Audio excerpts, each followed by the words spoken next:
First there was Unbreakable, that was a long time ago. And then there was Split, and that was a nice surprise. And now there is Glass, and we're gonna talk about it. But first, if you like our videos, subscribe to GameSpot Universe, give us a like. And now we're gonna get into it. We saw it together, so as we walked out of the theater, what was your reaction? After The Visit and Split, it was exciting to be like, the old M. Night Shyamalan is back! And now it's like, oh, the less old M. Night Shyamalan is back. Yeah. And I'm not a fan. Yeah, it wasn't good. All right, so Glass continues the story of Unbreakable, which was 19 years ago. Yes. It was M. Night's second film, and I have always thought that it was underrated because that movie, I think, is awesome. It's great. A follow-up to The Sixth Sense, it's hard to follow Sixth Sense, which is a classic and everybody loved it. Split came out recently. Yeah. It was a total surprise, and my favorite thing is that everybody expects the M. Night twist. Nobody expects the twist to be that it's actually a sequel to Unbreakable. It was like, it played so perfectly that when you got that sort of revelation at the end, you're like, oh my God. It was a time that I felt excited at the movies, which doesn't happen. And what we were excited about, which was these universes coming together and getting a real sequel to Unbreakable, because Unbreakable is really an origin story for the character that will later come to be known as the Overseer. Yes. As we learned in Glass, and that came to pass. We got Glass, and it brought together Samuel L. Jackson and Bruce Willis and James McAvoy, and it is a sequel, and it is a culmination, and it is incredibly disappointing. So yes, it's not like if you haven't seen it, don't.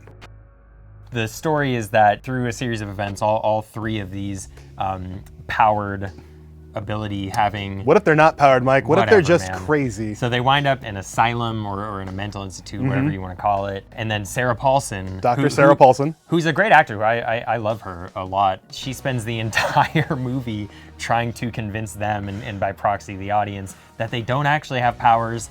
It's a result of childhood traumas and brain injuries, and they're just insane. And they should probably just go home and cut this nonsense out.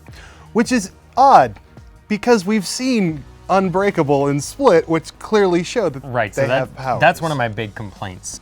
What did you like about this? Just say something nice. The performances were fantastic. If you saw Split, chances are you loved everything James McAvoy is doing. Yeah, he's wild. He's playing legitimately. And he does it again in this movie. A dozen different characters. And they're all, even if it's just a different tone of voice and like a different facial tic, they're all really engaging. And you kind of want to spend more time with all of them. He's got like accents, like just general mannerisms. The body language completely changes for each one. It's really impressive. For me, it's impressive in kind of like a clinical, like acting school kind of way. Like there needs to be a good movie around that still. But I agree with you. I liked him. I love Bruce Willis and Samuel L. Jackson because I'm a human, and I wish they had been in the movie more. But I think that they're both great. Like I was excited about this because I wanted to see more of those characters. What I'll say about Bruce Willis is anybody who has seen a lot of sort of latter-day Bruce Willis movies like Death Wish, which is terrible, he shows up, but he's not really there, it seems like, for the most part. It feels like he's sleepwalking through most movies. It makes me think of Moonrise Kingdom. Did you ever see that, the Wes Anderson movie? Yeah, it's the same thing in that. He's mostly just... Yeah, he shows like it's a paycheck, man, whatever. The first I've heard of it. But like he really seemed interested by this, and he got to sort of dig deeper into a character he created friggin' 2 decades ago. Today is your coming out party. At least you know what to wear. It felt to me like he was more invested in this movie than in any movie I've seen him do in like since maybe Looper. Okay, that's fair. Another thing I liked is the set. Yeah. Like just the setting and the environment at the Institute I felt was appropriately kind of grim, even though that made for a grim-ass movie. It did. I like that they each had their own sort of specialized superpower weakening rooms. Their cells were really cool. Mr. Glass had nothing cool in his cell, but he was just sedated, so he was comatose for half the movie. Samuel L. Jackson doesn't say anything, which is... He just stares into the camera and twitches, and it's really unsettling. It's hard. It's hard to talk about things we like about this movie without just starting to complain, as you can see. But so James McAvoy and Bruce Willis both have their own cells. Like Bruce Willis's can fill with water, and Sarah Paulson is very condescending. So like, you feel like water is your weakness? Isn't that a little bit silly? As if phobia of water isn't a real thing in the world. But water makes him physically weak. Right. Like, it's not just like he almost drowns. It's like it literally saps his strength. But of all the things that would take, like, of all the possible weaknesses, like, I would believe that water could be it. He had trauma. Well, and that again is a problem with the movie because we know that it's true. But James McAvoy has the flashing lights that cause his personality to change, which gets overused a little bit. His weakness is going to a disco. It gets overused a little bit in that one scene where the orderly, the guy who later gets his throat, he keeps hitting the light. He's like, stop it. But then he hits the light again. It doesn't make any sense. But that scene exists so that we can watch James McAvoy change character like 40 times in a single scene. Now, I know that we've had trouble not doing this up until this point in this video, but let's talk about some things that we did not like. The first thing I want to bring up is this movie talks about comic books as if we have not been absolutely steeped as a popular culture in comic books for the last decade plus for most people, especially people who are interested in seeing this movie. Yes. Like, we know what comic books are, and Sam Jackson... Do we, though? Yes. How many limited editions do you own? So Mr. Glass's whole deal is that he's obsessed with comic books, but he seems to only have like a razor-thin understanding of what comic books actually are, like a highly superficial grasp of what a comic book is. Every line he says is dumb. Yeah. That sounds like the bad guys teaming up. It's like he looked up comic book on dictionary.com and was like, oh, I get it now. Limited edition, assembled, Right, we don't even... catchphrase. There's like multiple times in the movie where they refer to a limited edition of like his mom says to him, you taught me that in a limited edition of a comic book, there's a showdown between the hero and the villain. And we're sitting there going, first of all, what do you think a limited edition is? Because I don't know what you mean by that.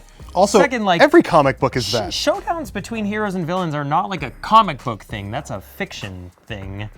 It is super frustrating to sit there and watch this movie. Mr. Glass narrating the movie, like giving us the play-by-play of the structure of the film. Like, but like right before everything happens, so he says what the next scene is. He's like, this is where all the main characters assemble for the showdown. And you're like, or like okay. he's talking like, this is the part where they draw you looking surprised with a speech bubble above your head.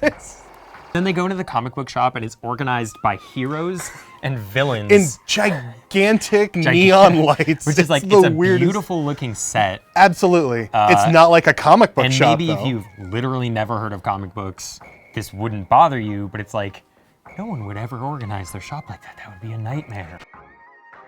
So it's an M. Night Shyamalan movie, so there's a twist. Yes, there is. The twist is that it's a bad movie, and that the climax is not as exciting as it makes you think the climax is gonna be. I hate it. They spend the entire movie like leading you to believe it's gonna build up to this amazing showdown between the Overseer and the Horde on top of this brand new luxurious tower in downtown the Philadelphia. Whole movie, there's increasing. It's like the super obvious breadcrumbs of like there's a radio broadcast about this tower opening, and then there's a magazine cover about it, and then characters are openly talking about it, but it goes so far, and Mr. Glass reveals his evil plan. He like talks a lot about how evil villains' monologues are stupid. Then he does like 20 of them. And they're all stupid. They're all stupid.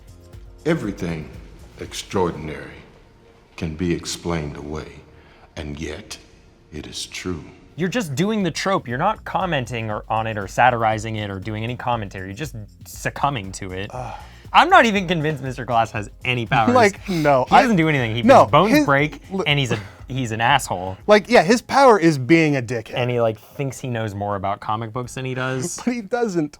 Sum it up for me. What do you think it is? What's the problem? Like, I get the idea of wanting to sort of round out this, what he calls a trilogy for some reason, into sort of a comic book superhero story.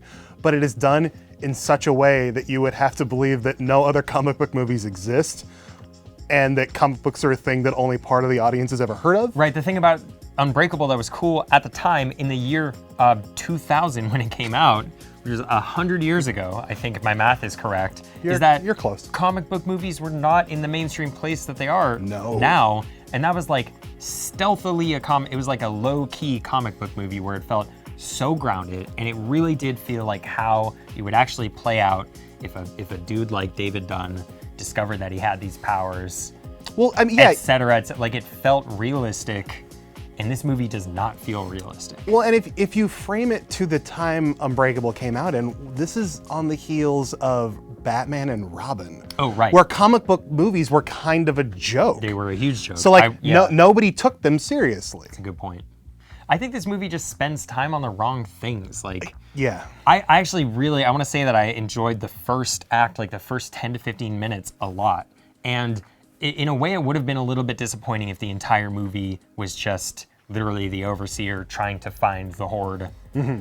I guess that would have been disappointing, but I would have rather had that movie because that part was cooler and more exciting, and that was like the follow-up that I wanted for these characters. I wanted to see what they were up to.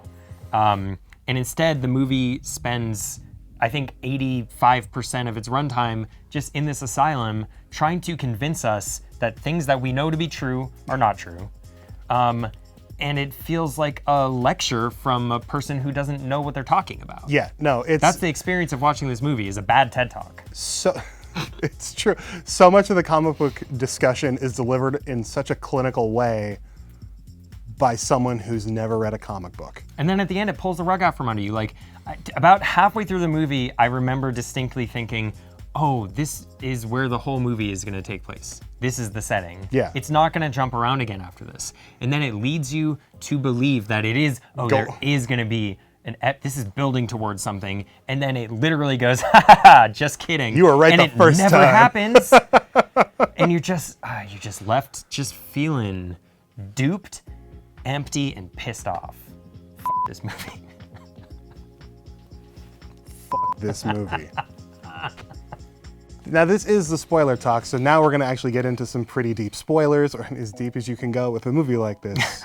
What spoilers do you want to get into, Mike? I want to talk about the supporting cast from the other two movies coming back. So Mr. Glass's mom and David's son, and then the girl from Split. Anya Taylor-Joy. Right, who is in love with the horde or Kevin. I'm wildly confused. Very weird. It's like if what is the relationship someone with there? multiple personalities tried to murder me in horrible, horrible ways repeatedly, I wouldn't be jumping to I gotta go hang out with them. Right, I wouldn't be chill. She's like, well, one of his personalities is very nice. But 50 of them want you dead. Right, and one of them is literally a monster. Mm-hmm. But anyway, I thought it was cool that they had all the same actors. Split is not as impressive because that was a year ago. Yeah. But the fact that the kid who played David's son is an adult now, that's cool. So good. That's cool. And good job, M. Night. You did one thing right. And they were good. What did you think about the big retcon? The other twist in this movie, which was not really a. It was just kind of thrown in there super quickly towards the end. Yeah. They now Crumb's dad was on the same train that David was on that crashed on Unbreakable. So James McAvoy's the twist with his character is that Mr. Glass also created him accidentally when Mr. Glass was causing all these accidents to try to find the hero at the opposite end of the spectrum from him. He also. James McAvoy's character's dad was on that train. Yes. And his dad dying is what caused his mom to be abusive, which has caused the horde to emerge. I didn't care about that. I get wanting to tie those two movies together. I think that's fine. It was treated like such an afterthought in the final showdown. Yeah. That it didn't really cause anything. All the only thing that came of it is Glass saying, "Oh no, don't tell him that yet." Yeah, it was it felt thrown in and unnecessary. Yeah. Okay, I'll say one positive thing about the ending is that it feels like an ending. We're not getting another sequel to this. I don't know. It was an end. Literally all three of them die.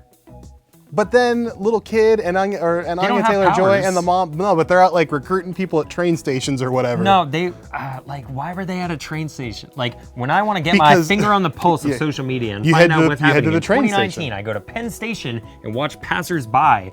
It was very much no, we have to be in a place that will have hundreds of people that have phones on them. So when as we know, as things on the internet tend to happen, it all happens within a span of 3 seconds before everyone on the planet knows about the exact same thing. Right, and the unfortunate reality of the way that this movie ends and basically the whole point of the movie is that no one would give a shit. No. If a video of a guy bending a thing and moving a car went on the internet, it would literally be over in a flash. It would not be on the news. I'm willing to bet there are at least 100 videos of that on YouTube right now. It just is not maybe 19 years ago that would have happened, but we live in a different 19 years ago, they would have been shocked by the clarity of the video streaming Right, wow, on this the is internet. high-res shit right here.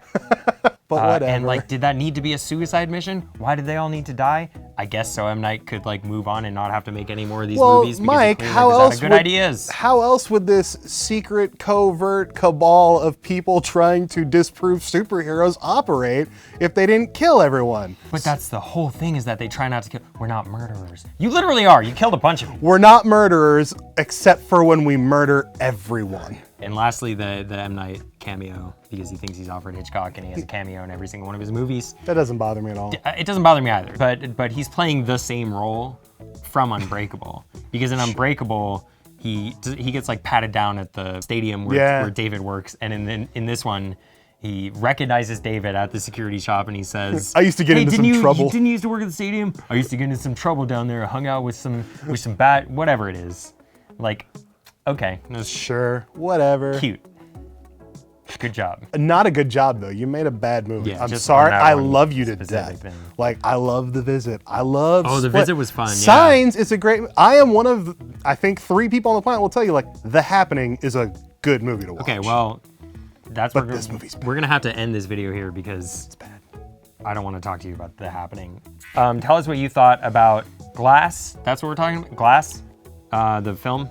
Mm-hmm. M. Night Shyamalan. Part 3 of the trilogy. Also tell us what you thought about The Happening, because I don't want to talk about this with him, but somebody needs to. Come at me. I want to talk about The Happening. I'm at Rogue Cheddar on Twitter.